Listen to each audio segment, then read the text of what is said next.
Me now? Yep. Good. Good. We should just be about ready. So we can get started whenever you're ready, Hojo. Okay. How many saw the launch? How many saw the launch? Anybody know what I'm talking about? Taylor doesn't. The launch of the James Webb telescope. Oh, that launch, yeah. Yeah, that's going to be spectacular. It's a little over twice as big as the Hubble, the surface of the mirror. Yeah. The Hubble is 2.5 and the Webb is 6.4. That was a wonderful Christmas gift for the world. Launched yesterday morning, about 7:20.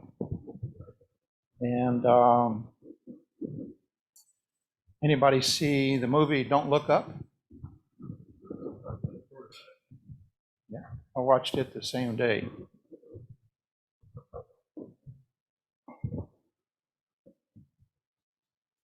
The two are like polar opposites. Don't Look Up is about the end of the world being hit by a huge comet, and protagonist can't get anybody to listen. So anyway, it was interesting that to experience both of those, one real event and one fictional event, but possibly all too real, upcoming on the same day. So happy holidays and happy New Year to everyone. Shall we begin with the Dharma opening verse? We can have a bell. Yes, one moment.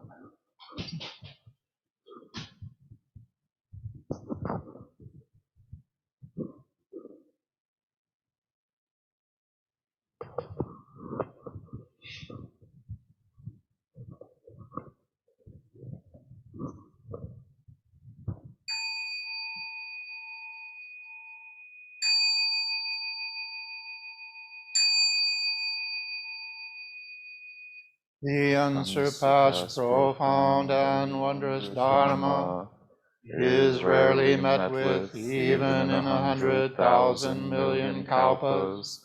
Now we can see and hear it, accept and maintain it. May we unfold the meaning of the Tathagata's truth. So someone said Buddhism or Zen is the pursuit of the understanding of meaning, which I've mentioned before. It sounds circular or redundant, but there are a lot of things we understand, but we don't know the meaning, the full meaning at least, such as we understand how to drive a car. The full meaning turns out to be worldwide population, amongst other things, or worldwide pollution, rather. Well, population too, maybe. Well, if humans couldn't get around in their cars, we might not have so many humans. And then we understand, or we think things are very meaningful, such as the birth of a child, but we don't understand it at all. So pursuit of the understanding of meaning, as mentioned in the Dharma opening verse, is not by any means redundant. And many people come to question the meaning of life and the kind of interesting circumstances under which we currently live. So what I'd like to do today is introduce you to a new approach that I mentioned last month for the podcast Unmind, which we publish every Monday. These publications begin as a written document like so.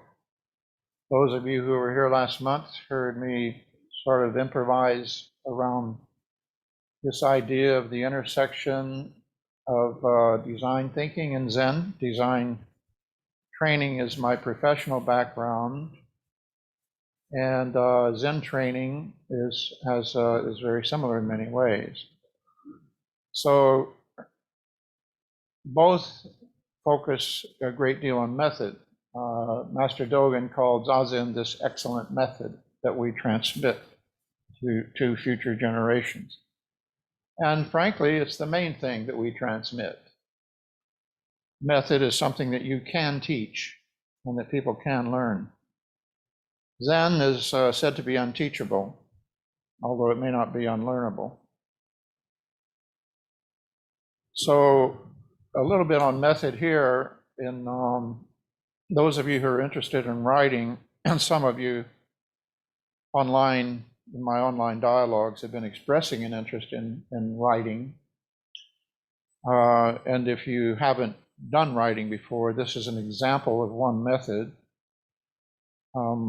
Last time, you may remember Shinjin Mike Goldman, before we got started on this subject, asked me how was I able to avoid the usual trap of falling into kind of a memoir, anecdotal writing about my experience in Zen, which is what a good percentage of the Zen books out there amount to. And I said I put it through a design process, a group process. In design, we train to work in groups as well as individually on creative problem solving. And I'll get into more of this. As you'll see, I'm going to read selections from the next 3 podcasts, which will be the 2nd, 3rd, and 4th Mondays in January.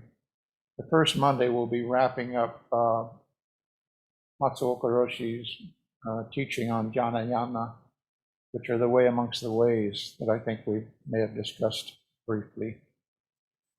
So beginning in January, we'll take this new departure into looking at a more contemporary view, perhaps of Zen practice and design practice as 2 different methodologies or methods that complement each other. So the method of writing here has been, I was taught by a professional, trained me. Actually, one of my senior students who is an American but lives in Canada, and he's an inspirational speaker, basically, by profession. So he also does a lot of writing. I think I credited him in the first book, The Original Frontier. So he said, when you want to do something, do it spontaneously and record it. When you want to end up with a writing or any kind of presentation that you're going to give publicly, then record it, and then get the recording transcribed or transcribe it yourself. In this case, I just took the recording from last month and transcribed it myself, which takes some time, but you learn a lot by transcribing yourself. A lot of don'ts as well as maybe a few do's. And then you read it again and record again, but you've edited. Meanwhile, you've edited, and so you've cleaned it up. So then you end up with the podcast, which is essentially a polished version of something that you might do spontaneously. So last month you were treated to the horrors of spontaneous improvised talk, which can meander and go all over the map. And this time you'll get a little bit of sense of how it's pulled together in a little more orderly sequence, a little more organization. In editing, you do what's called block editing, which means you move whole blocks of copy from one area to the other because they're essentially out of place and they go better together in a different sequence. And then you do line editing, where you go through and you try to clean up all of the typos and constructions, syntax and grammatic constructions and so forth that need help. And when you work with a publisher, they have editors who also work with you and feed back to you. And the last edit you do is you read aloud.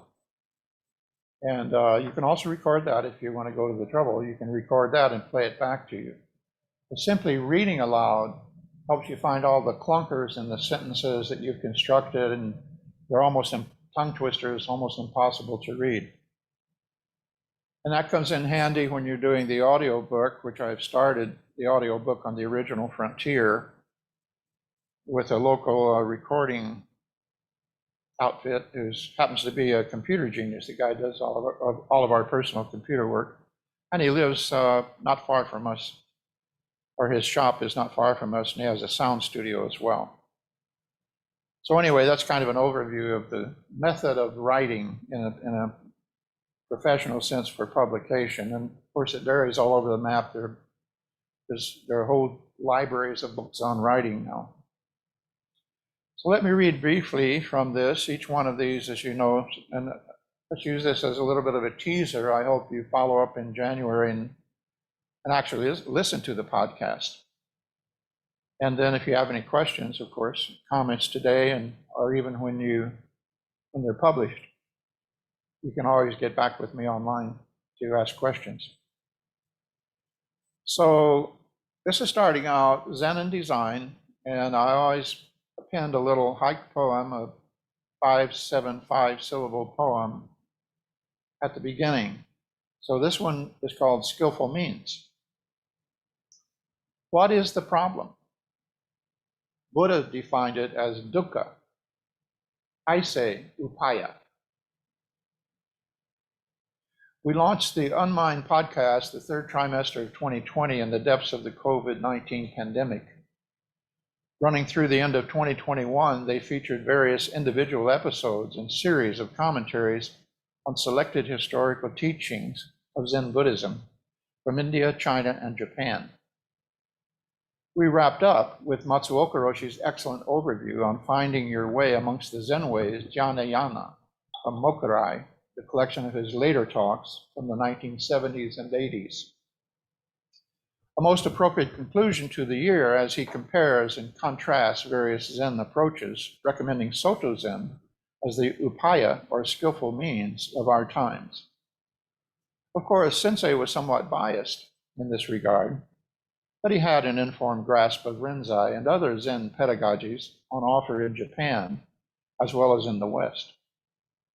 His focus was on isolating the vehicle best suited for our times. This is in line with the founder of Soto Zen in China, Tozan Ryokai, as reflected in his Chan poem, Hokyo Zammai, Precious Mirror Samadhi. Now there are sudden and gradual in which teachings and approaches arise. With teachings and approaches distinguished, each has its standards. Whether teachings and approaches are mastered or not, reality constantly flows.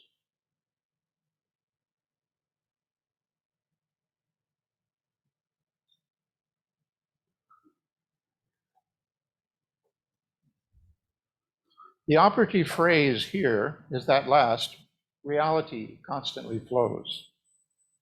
By recommending Soto Zen's direct approach through upright seated meditation, Zazen, Matsuoka Roshi directs our attention to the reality that is constantly flowing in front of our face.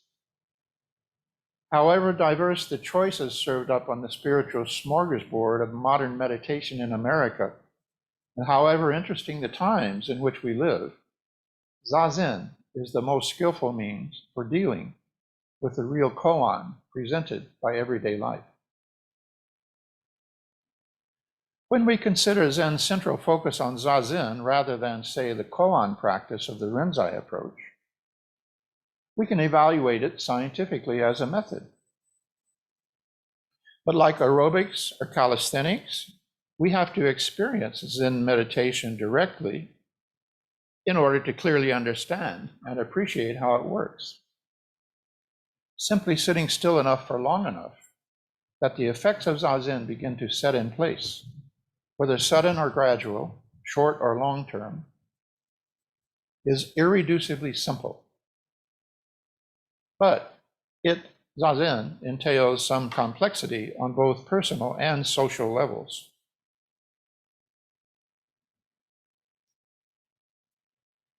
In this new year, we introduce a departure from our past approach to the Unmind podcast. We will explore the intersection of design thinking and Zen practice, including creativity in general, the inflection point and perspective from which I have lived most of my life. In this new set of 50 or so episodes, we set the context with a model of the world as manifested in 4 concentric spheres, from the inner personal sphere to the outer social, natural, and universal spheres.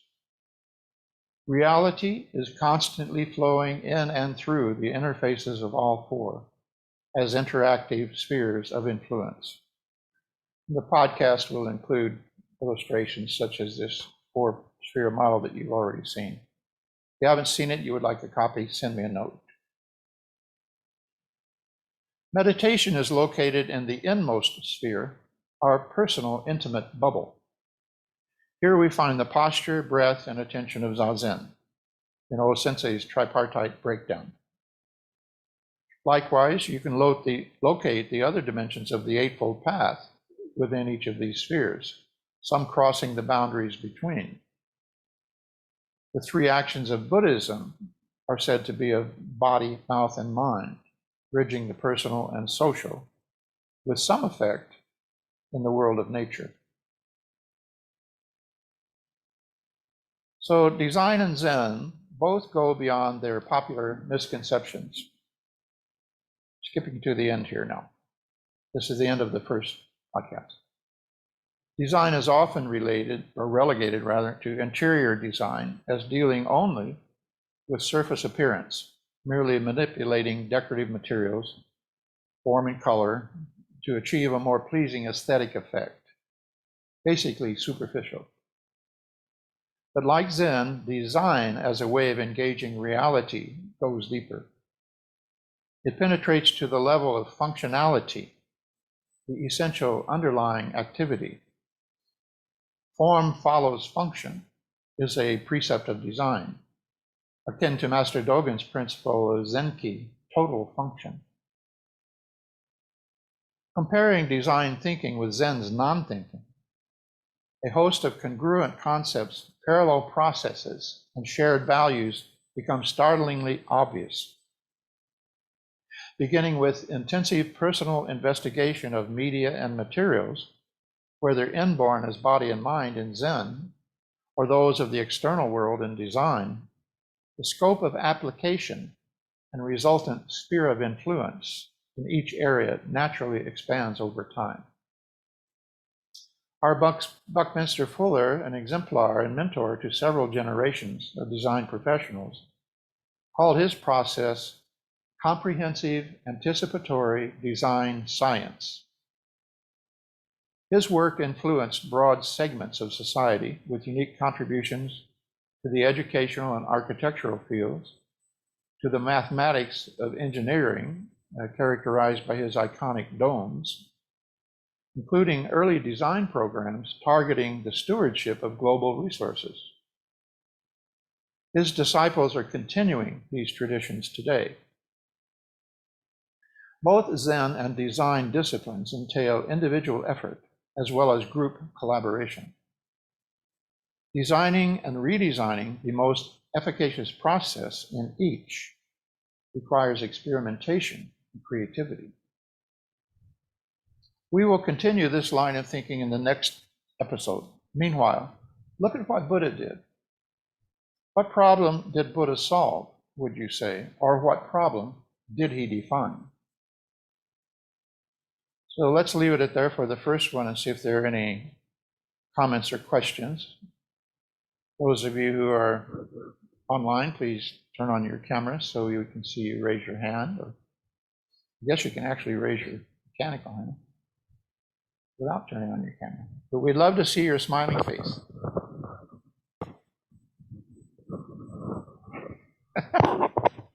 John's got a big smile. Notice there are no young people online. Young people don't think us old folks have anything to say. What's the cat's name?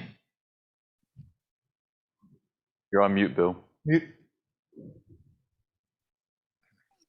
I stay on mute. The cat is Sam. Yeah. Hello, Sam. They get freaked out when they hear their name online. So, Okay, any questions, comments so far? Yes, John. Thank you, Hojo. It's always a pleasure to be here with you. Thank you. And I'm grateful for the science that launched that telescope, I believe. Yep. And I'm grateful for all of the science that has brought the two of us together, you and me, in this moment. I'm feeling a lot of gratitude for that right now. Think about what's happening here. It's amazing technologically, if nothing else. To just pretty bad. To go a step further with that, you do encourage me. When I talk this way to someone in India or Thailand, I open my mouth and speak, and they appear to hear it instantaneously. And then they open their mouth and speak, and I forget the miracle of what that is. Sound at the speed of light. So here's what came up that I wanted to mention to you. I've listened to you speak as I'm listening now. I've been in the same room with you when you spoke. I've read your writing, including The Last Frontier, and I'm processing this thought that those are two separate streams of particles, sensations, one being alphabet on a page, the other auditory and visual sensations. And I'm just wondering how I want to relate to those. The thought came up, maybe if I listen to The Last Frontier in audio, it'll be another way of slicing that reality. It brings up a good point. People say they hear my voice in the writing.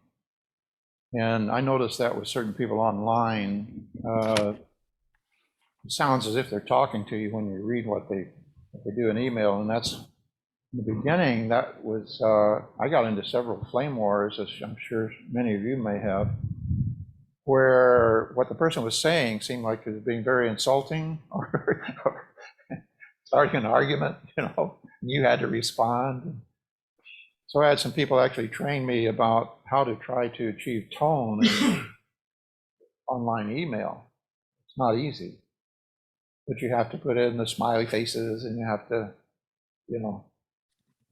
So far, the publisher has reacted very well to the first reading of the original Frontier with the introduction, and they think it's fine. I think it's great.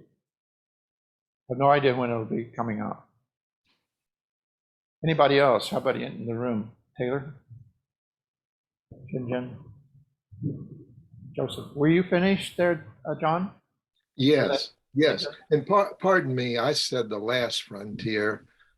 As I'm aging, I'm learning to accept all of those kinds of faux pas and utterances and misspeaks. It's just a daily practice in being humble and apologetic. I apologize. Okay. Moving on. The poem on this one, the first one was Zen and Design. This is called Design and Zen. And the poem is Buddha's Design. What did he intend? The design intent of Zen. We are still learning. So design intent is a term of art in design.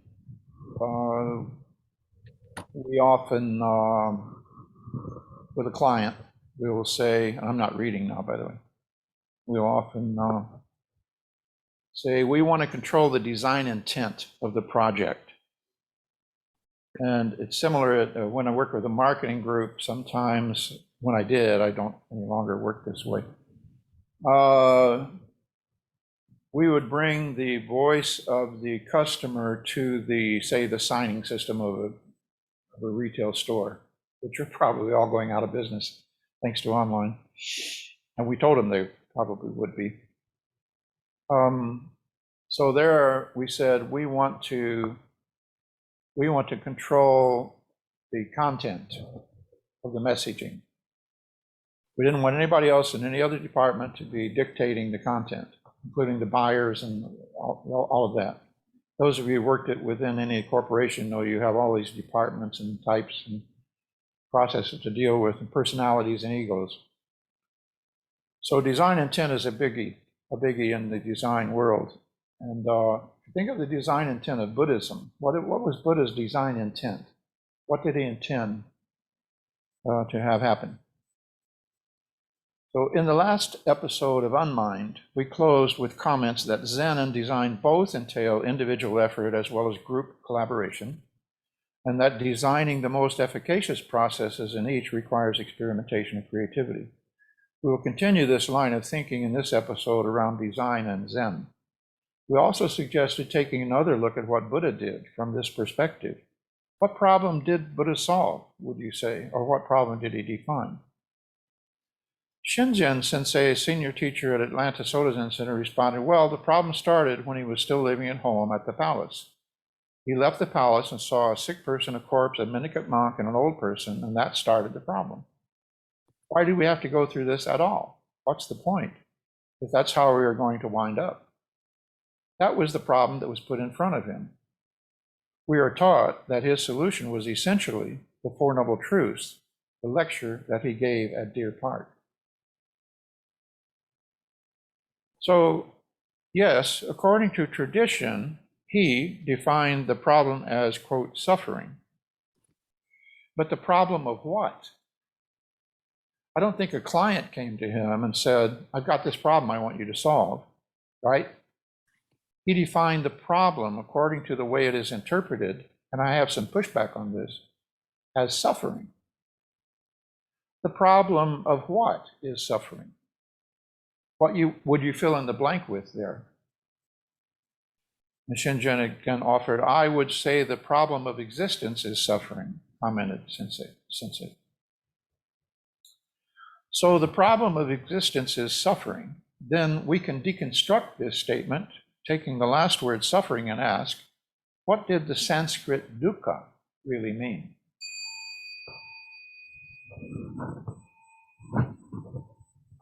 That's a good sign, we're on time. We translate it, dukkha, into suffering and then say, oh my God, Buddhism is so pessimistic. But I think dukkha simply means change. I am not a scholar, but I'm pretty sure that if you look up the Sanskrit, it's going to have 15, 20, or 30 meanings. I think very simply, he defined the problem of existence as change. From our human perspective, yes, we would tend to emphasize the suffering aspect of it. Things that we would love to change won't change. And things that we don't want to change keep changing. In interfaith dialogue around the themes of prophecy, you discover that the Abrahamic theistic religions, such as Christianity and Islam, agree that it is all going to come down to Armageddon, and it is all going to be different from then on. We're all going to live without aging, sickness, and death. We will live forever in the presence of God, and there will be no change. I keep coming back at them on the panel asking, how can that work? How does that work, I mean? And the answer is always God's mysterious ways. It's not logical. It does not make any sense. Buddha's definition of the problem, even though they were living in much more primitive or simpler times, would still be the same today. He would say, no, that's not it. That's all ignorance. The problem is still the same as it was then. One primary definition of the problem was the reification of the constructed self. We have this myth or this idea of this self that we prop up and support and identify with and self-identify and redefine as we mature and age. That's the difference between me and you, is the catchphrase. praising myself at the expense of others. The precepts come into play in these social interchanges. But Buddha looked at it and said, you know, I've checked this out thoroughly, and I find no evidence of the existence of this Atman, this so-called self or soul. Sorry, I know you're not going to like that, but that's my testimony. I think Buddha basically did a very fundamental exercise in problem definition. In doing so, he applied this method that we still apply, which is meditation. Sitting still, paying attention, going beyond thought, going deeper, and so forth. If there were no Buddhism, if there were no religion, if there were no philosophy, and you found yourself on this planet, you would have to come up with something like this. You would have to figure it out. I'm skipping to the end of the second one.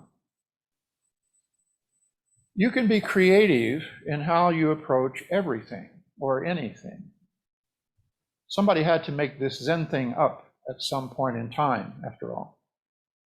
Buddha was probably taught meditation by somebody, some sort of yogic meditation. But then he likely made changes in the way he approached it, the way he taught it to others, and how he interpreted its meaning. He had to experiment in order to make those changes. We have to have the flexibility of mind to imitate our teachers in the beginning. You have to trust them, put yourself at their disposal. This doesn't make any sense to me, but she or he said, do this, so I'm going to do this. At a later time, we have to have the flexibility of mind to innovate. I know at first I was just trying to imitate Matsuoka Roshi when I came to Atlanta and set up the first Zen center here. After a while, it became very clear to me that not only was I not Matsuoka, my students were not me. I had to figure out ways to innovate approaches to training so that it worked with the situation. You know, you don't go to Zen practice with the Sangha you want. You go to Zen practice with the Sangha you have. Next time, we will take a little deeper dive into design, relating more of its method and techniques to those of Zen practice and praxis. There is a difference, which will become clear. Look it up, meaning practice and praxis. Okay. Any comment or question there in the second part? These are about 15 minutes long when you listen to them, 15 to 20. Hojo Sensei, I had a question. Yes. And this might be a loaded question, but based off of what you just read for us, I'm under the impression that kind of like when you throw enough monkeys at a typewriter, you get Hamlet like that. That if you have enough universes or enough realities, You have to have enough typewriters. Enough You can't have typewriters. Just one typewriter. or if you throw all on a typewriter, Hamlet comes out. Yeah. If there's however many realities, the inevitable conclusion is the one that the Buddha came to. Is that a fair comparison? Yeah, I think you could draw that comparison. It says, it indicates or implies that there's only one fundamental problem. Right. And every other problem is sort of a iteration of it or a variation on that theme. Right. So anything more on that? Is that what you meant? Something like that? More or less, yeah. Do you think it would be a false premise to assume that it all comes to the same conclusion? I wouldn't say the same conclusion, but, and you would have to say that each individual comes to their own solution. And that solution, at least in Buddhism, does not transcend life and death, and does not, as far as I understand Buddhist teaching, it's kind of realistic, you know. So in looking at these two things that I mentioned, where you look at the James Webb Telescope going out there to possibly see to the beginning of the universe. This is a difficult concept to get, but the further it looks in space, the further back in time, right? And this one apparently is going to be able to reach back some 13 billion years or so. So that there's a possibility that it will discover and show what the beginning of the universe looked like. There are a lot that raises more questions than answers, right? At the same time, this apocalyptic movie is saying, well, that's all great, but too bad we're going to destroy the earth in the meantime, you know, maybe even before we get the pictures back. So human nature, you can't design around human nature, and that's a fundamental principle. And so but the relevancy of Zen, and I was asked this question by one of the readers, scientific readers of the new manuscript, the Razor Blade of Zen, which is more about science, religion, Zen in the middle, so forth. All this stuff about the current circumstances we're living under and all of the crisis and the climate change and everything, he found that a little distracting, and he said he couldn't see the immediate relevance to Zen. And I said, I think it's very simple. Zen teaches us a way of facing life and death.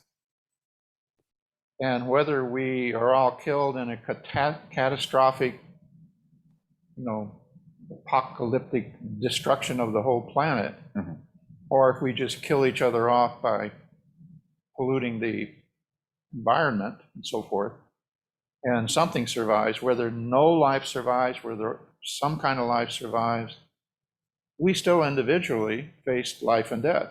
And Zen, through Zazen, teaches us how to do that. That's been a big part of its selling point. All these, you know, all of these centuries, right? Oh, I can just sit down and die. Great. I want some of that. So I think that's the connection, very plain and simple. It helps us face life while we're alive, but also helps us face death. And you have to decide for yourself whether it matters that it's a big tsunami coming at you and it's going to kill everybody else you know, whether that's any different than you're just dying and leaving everybody else alive behind you. You have to make that decision, how important that is to you, I think. Thank you for your teaching. If you look at celibacy, the historical celibacy of Zen, you can't really draw much of a rationale for survival of the species from celibacy. You want to end the human species? Don't have the next generation. That's the quickest way. So anybody else online? Zen is very rude. I think it doesn't humor us in our delusions. Oh, Joe, the paradox comes up for me that if we don't have the next generation, it could save the world. Right. Yeah. For other beings, not us. If some of you online are better at math than I want to give you a problem. Calculate from the beginning of when human consciousness reached the point at which rebirth became important to it. We're at 8 billion and counting now. How many rebirths have happened, and are we at the end of the full cycle now? Approaching, say we hit 10 billion. Is that the end of the human cycle of rebirth, et cetera, as positive? Do the math. And isn't it ironic that now the James Webb Telescope is going to let us see the beginning of this whole mess? And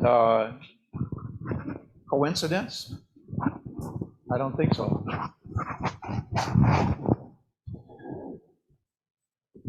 So there's a conjecture for you, those of you who are into math. biology.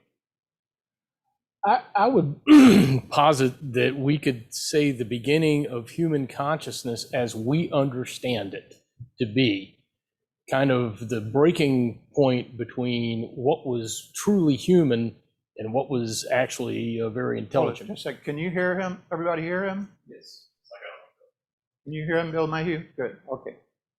Between what was truly human and what was a highly functioning primate would be the time that we started burying our dead with a ritual. And that's about 200,000 years The old. time that we started doing what? Burying our own dead Oh, burying our dead. in a ritual fashion. And we know that Neanderthals did that. And that's Neanderthals first show up about somewhere between 300,000, 250,000 years ago, when extinct roughly 40,000 years ago. And they came from another planet, right? No. They were an adaptation to extreme cold. That's what makes them different from modern humans is they were adapted to very, very rough, very cold environments. And there were never very many of them. The big dilemmas on why they went extinct and all the big arguments about their extinction. One thing that most people don't take into account is there were never very many Neanderthals alive at any one time. But I think that's where we can say humans became human. And how long that cycles out, I don't know. I think that goes extinct when we go extinct, because I think the basic problem is always going to be the same. As long as there's humans, we're going to always be wondering why does life have to be so unbalanced and so suffering. I think that's one of the things that makes us human. And is it accepted science that the Neanderthal and Cro-Magnon coexisted and ran into each other? Yeah, there was probably Interbred about 40,000 years of overlap, and there was probably no one thing. They probably did kill each other. They know for a fact that they intermated. Most Northern Europeans are carrying anywhere from 3 to 5% Neanderthal genes. Sub-Saharan Africans are carrying none, so that should tell you something there. There was also another species, the Denisovians, that were there at the same time, and they are represented in the human genome, but there's very, very few fossils, and nobody can say very much about them. But I think that this, we're given a list of traits. This is what makes you human: an opposable thumb, right. Upright posture, on and on and on. And, none of those really hold water. Pandas have opposable thumbs. And there's lots of animals that can walk upright. Bears can do it for short periods of time. But I think that what really makes us truly human is this brain that's able to comprehend its own demise, its own unhappiness, its own unbalance, its own dukkha. I think that is the human condition. Well, that's what I was going to speculate. Maybe the Cro-Magnons, or maybe the Neanderthals, once they ran into the Cro-Magnons, said, "This is it, we're out." Well, I don't want any more of this. Thank you. yeah. They stopped breeding. Yeah, they were embarrassed by us. Yeah. Not that we're superior. Well, modern humans had some really interesting advantages, and one of them was a longer life. And what that did was there was a transmission of information across generations that Neanderthals didn't have, that modern humans did. Neanderthals didn't have grandparents, right? And they were sexually mature at about 8 or 9 years old. Wow. And so life was much sped up. You didn't have earlier generations passing on things that they had learned.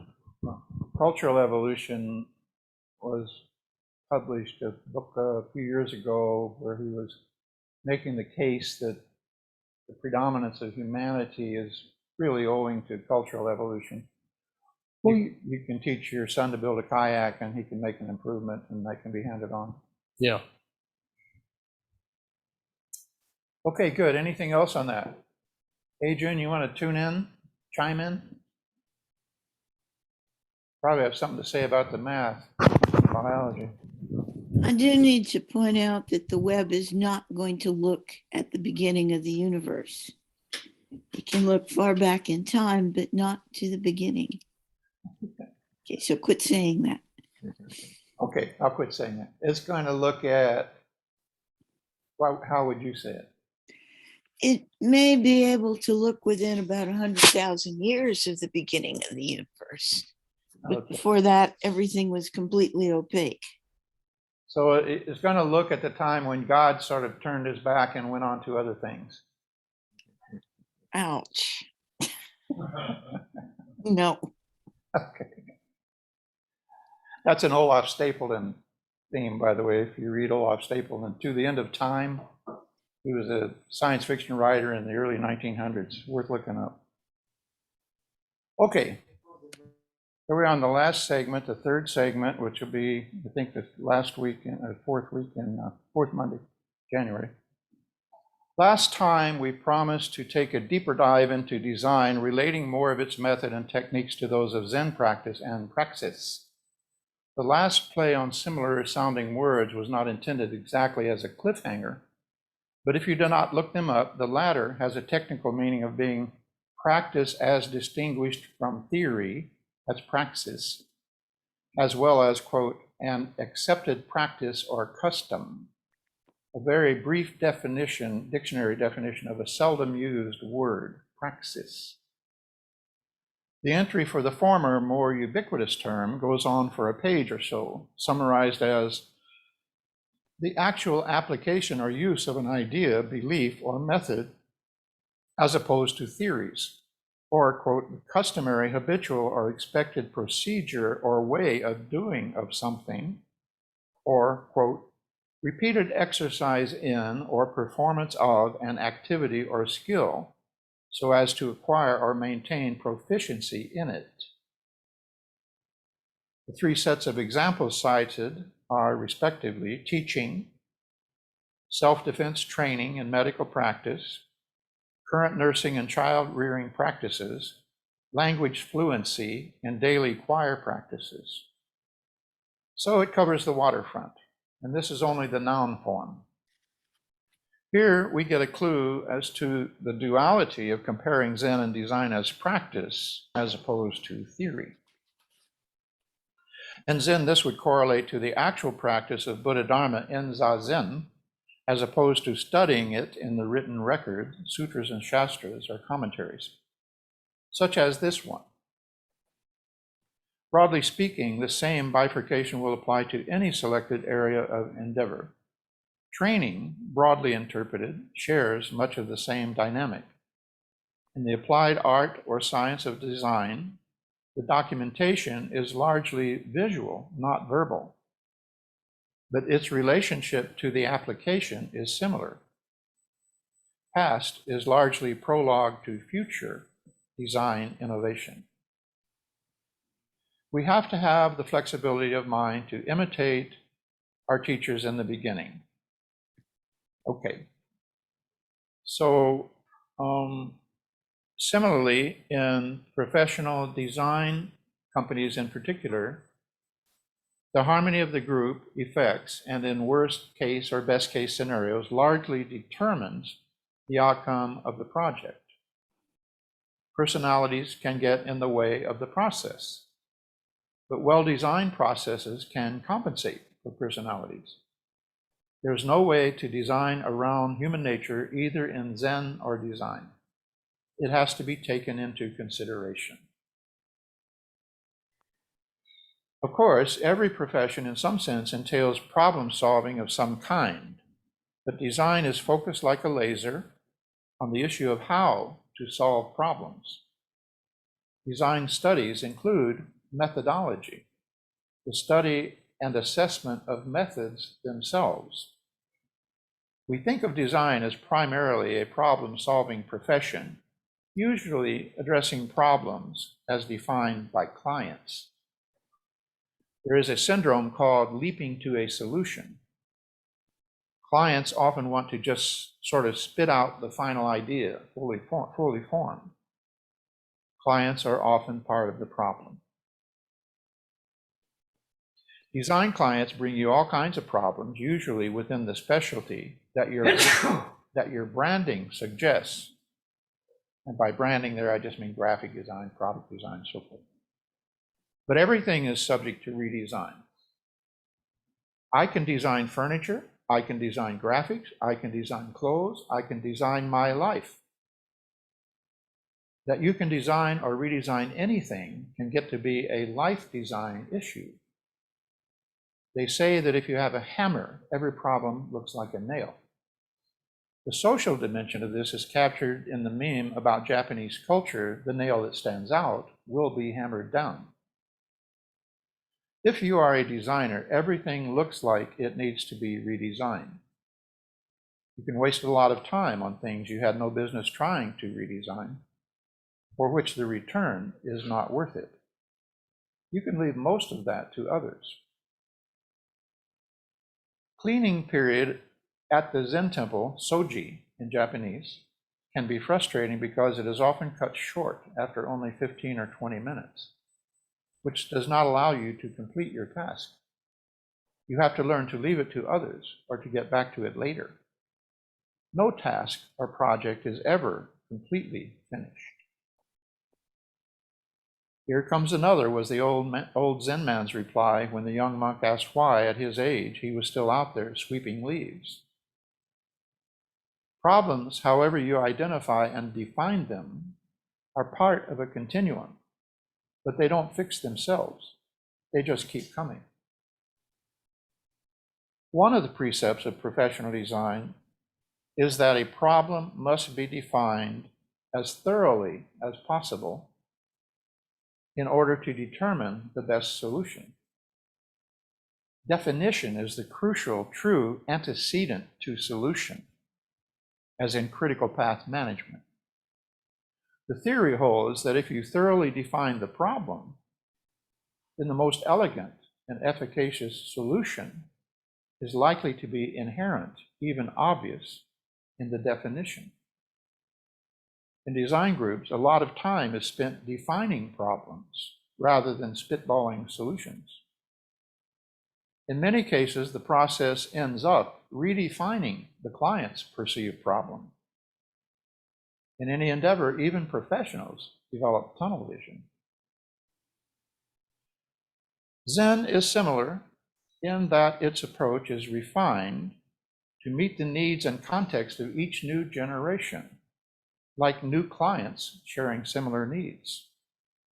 But certain basic principles survive the evolution of Zen practice over time, as they do in design practice. Many are common to both fields. Then I go into an example such as simplicity, when we talk about simplicity in the context of Zen and design. So I'm going to skip over some of these examples and go to the end of this third one and last introductory one. In design, we have this phrase, the worst possible solution, a kind of nuclear option. If you can figure out what would be the absolute worst thing you could do in a given situation, it may suggest what you might do that doesn't go that far. Wrapping your mind around the worst thing as an extreme may be necessary to back up to a workable solution. For example, coming up with an improved concept for personal transportation, such as a new design for a car or truck. The worst thing for the client would be eliminating the need for a vehicle altogether, say by improving public transportation. But pushing the envelope that far may provide a more comprehensive context for envisioning vehicles that make sense in the next generation of transportation. A viable solution may appear in the rearview mirror, so to say. Another exercise is called Name That Concept. In developing and marketing an item or program, naming it becomes a vital part of cutting through the clutter of communication. Simplicity, again. Note that book and movie titles have trended to fewer and fewer words, one if possible. Clients typically just call out different names. Again, the attempted leap. Professionally, it is not done that way. Chance or random processes are brought to bear. They are not truly random, but have an element of surprise, the happy accident, embracing a lack of control. Free association brainstorming generates words positively associated with the concept. Combinatorial processing generates all the possible pairs, possibly yielding a name that fully captures the concept, but that you would never think of on your own. Every such method has a random or chance process and a yield. These are the kinds of methods employed in design circles to enhance output. The attention to methodology inspires creativity, something defined as a new combination of two pre-existent things. We cannot really create anything new, but we can combine two or more things in new ways. This is an application of synergy, the interaction or cooperation of two or more organizations, substances, or other agents to produce a combined effect greater than the sum of their separate parts. The synergy between artist and record company, as my laptop's dictionary would have it. So compare with Zen. The method of Zazen is random in the same sense that no scientific experiment can ever be 100% replicated. When we return to the cushion, everything, and I mean everything, has changed. The very sameness that we perceive, in combination with the difference that we do not, triggers synergistic realization of the harmony of sameness and difference. Sound familiar?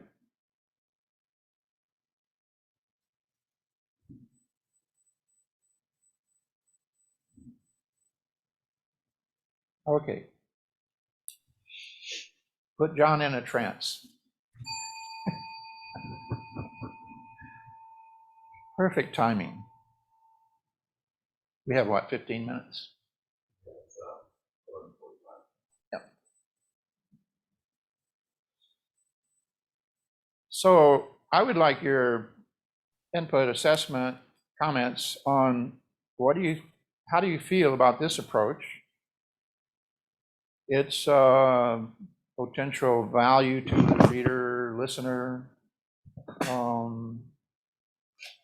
the potential effect it may or may not have on them, or is it basically a blind alley, a dead end, a waste of time?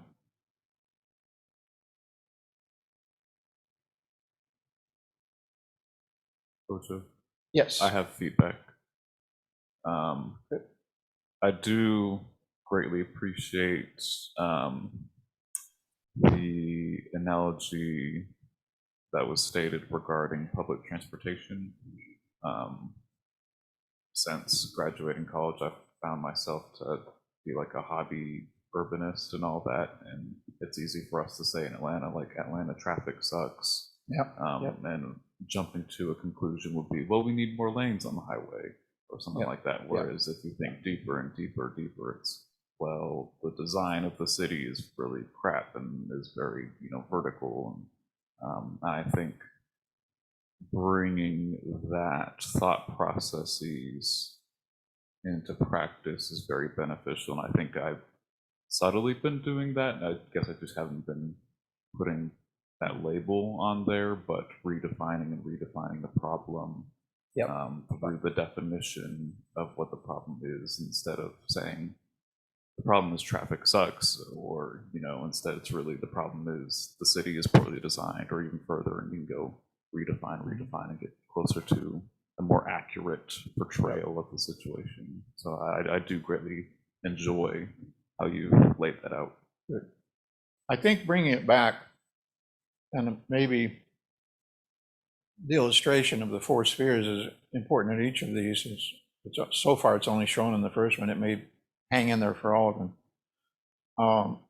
You can do the problem definition on those four levels.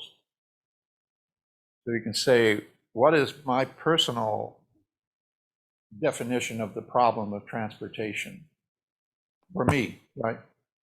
And people are, now with the COVID and with the pandemic, where people had to isolate, people have been finding out that the conventional definition of their problem of transportation doesn't hold, because they turned out you can actually work from home, you keep your same job, and you might even get a better job working from home. So transportation becomes another kind of problem redefined. The problem of transportation has been redefined by the pandemic on a personal level.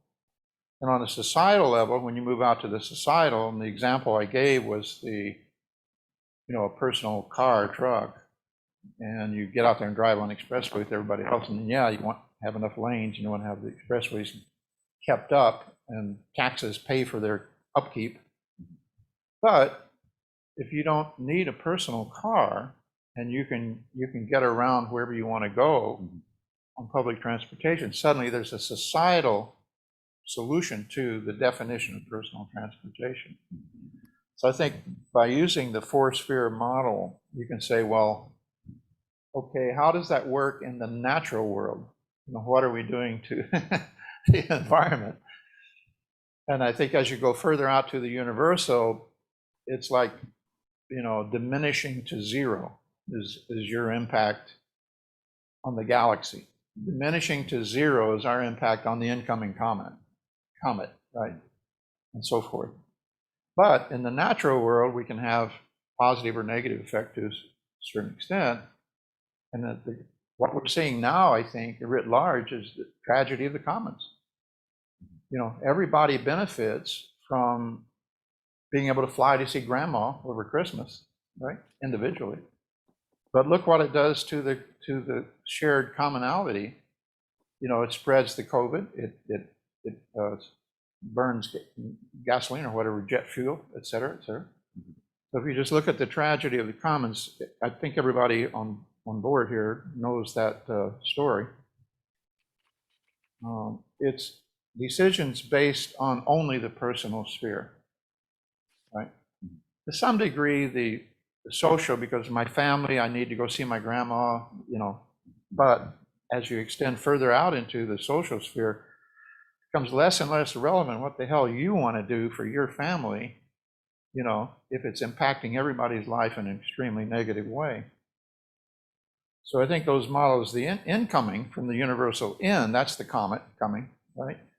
Big impact on our personal life, could be, or climate change and the fires and the floods and all the catastrophes. Yeah, we're lucky here in Atlanta, we haven't been hit by any of this yet, but we're due for a tornado. It'll probably be a big one. So if you look at those four spheres and you look at your influence going outward, you can have some influence on the social, diminishing on the natural, almost none on the universal. Then incoming, it's asymmetrical, Right. to say the least. So did I answer your question or go off on a tangent? Oh no, it was a comment. I appreciate the dialogue. Thank you, Hojo. Yeah. The Buddha taught by analogy, Jesus taught by analogy, everybody taught by analogy, the Greeks all teaching by parable, analogy. And so I think in terms of the relationship of design thinking to Zen, you mostly have to rely on analogy. But you only have room for so many examples before it becomes a book. So, Mr. Mayhew, Ungan, you look like you have something to say. You're just burbling and bubbling. Not really. Okay. Out of all the words that have transpired, the basic idea that dukkha is a result, not a cause, has really struck home with me over the last few months. And I had read and tried before to grasp at a deep level the meaning of impermanence. And I think that has really helped me reinforce my attempt to do that dukkha is a result, not a cause, and that impermanence is the cause. And that's what I really need to grasp at a deep level. I'm not sure that I could embrace any of those as the cause. You'd have to say dukkha or change. If I like to define it neutrally or universally as just change. It's change. And I'm simply trying to oppose our definition of dukkha as suffering to a neutral definition. It's not personal. We get caught up in it. We take it personally. And it's change is a, I would say, a principle, or it's a principle that we can isolate out of our experience. And we say, this is what we call change. It's like they say, if you want to teach a kid fast and slow, the concept of fast versus slow, you have to show it to the child in many, many different contexts. You just push their car fast or slow, they won't get that. They don't know what you're referring to. But then when you show them a turtle and a horse and, 50 different examples of fast and slow, they, aha, I get it. So I think change or dukkha is that kind of universal principle. As again, Bucky Fuller defined intelligence as our ability to extract the general principle from particular case experiences. That's the nature of intelligence. We can extract the general principle. So if you look at dukkha, I think that's what Hinduism did. I think Buddha's teaching modified or offered correctives to the conventional wisdom on dukkha. Thank you. My reading of Buddha is he was just presenting as take it or leave it. This is the way it is. It's,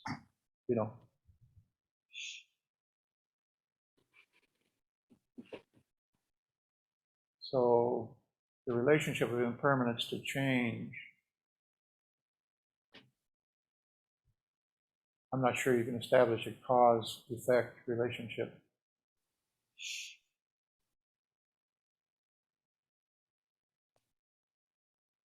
That's almost a physical principle, eh, June? I would say change is reality. But you would not set up a causality, right? No. No.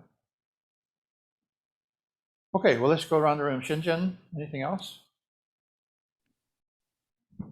Joseph? Oh, good.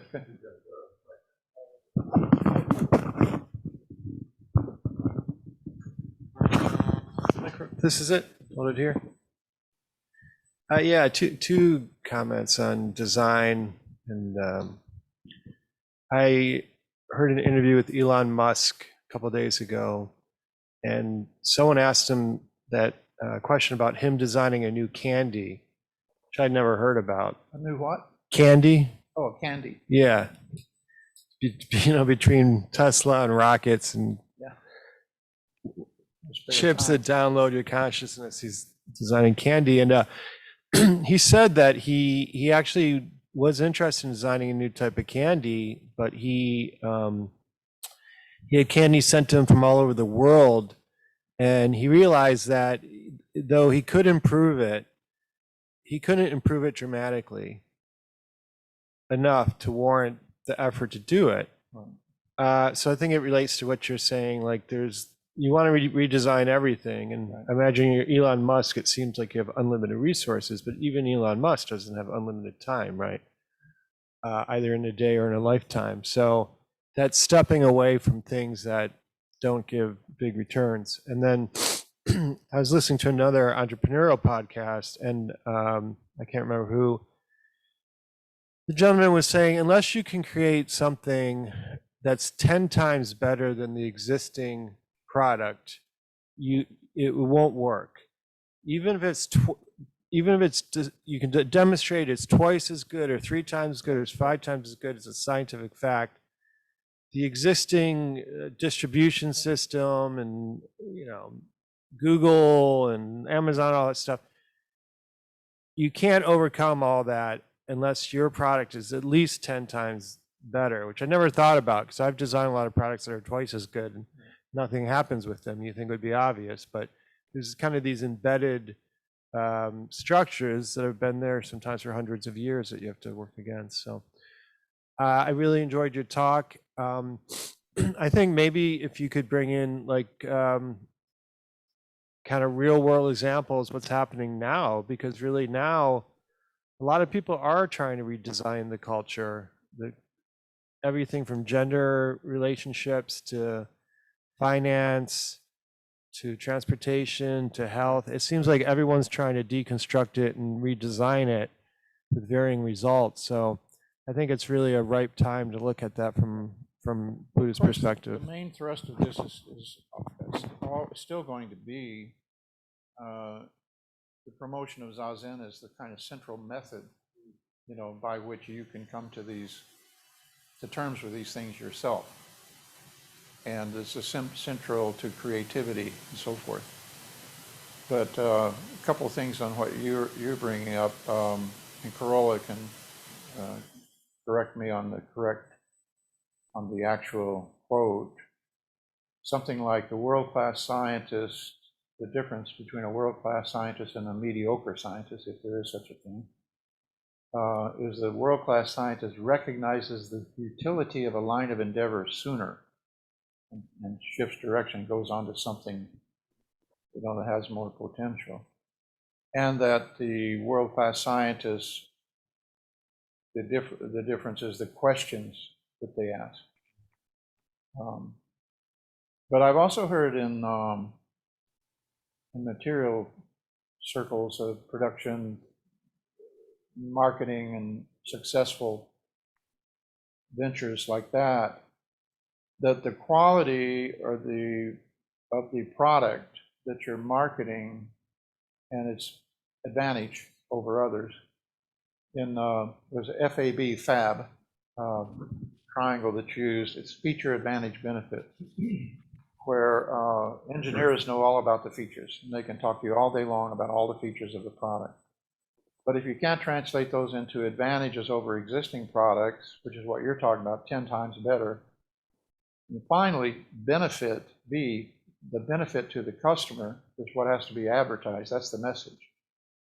Because the customer, when any new technology comes out, customers don't generally understand it. I mean, going all the way back to transistors. They only thought if you had 12 transistors, it's probably better than 8, So you have to translate, that's called a translation triangle, from feature to advantage to benefit. And the unfortunate thing about it is, as we see on TV, the product doesn't really have to be that much better. The marketing has to be better. You can take a mediocre product and just market the hell out of it and make billions of dollars. My pillow, right? Or you can have a fantastic product and you do a lousy job of marketing it and it doesn't go anywhere. Human nature, again, design around human nature. Okay, so closing verse.